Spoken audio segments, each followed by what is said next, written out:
sa mag-aaral. Binawasan din, tinanggal yung budget ng PhilHealth. Alam natin ang ating mga magagawa at mga pamilya nito ay nangangailangan ng kaagalang atensyon sa medikal kung sila ay magkasakit, pero walang po. So ito po yung mga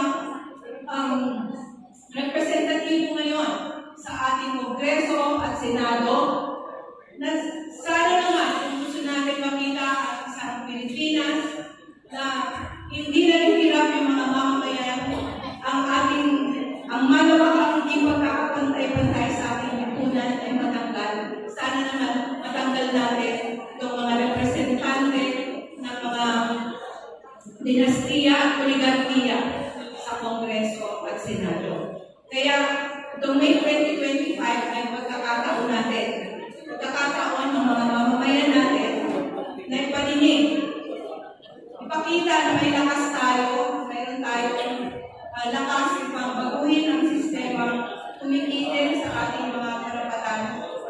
At nandito ang Arise.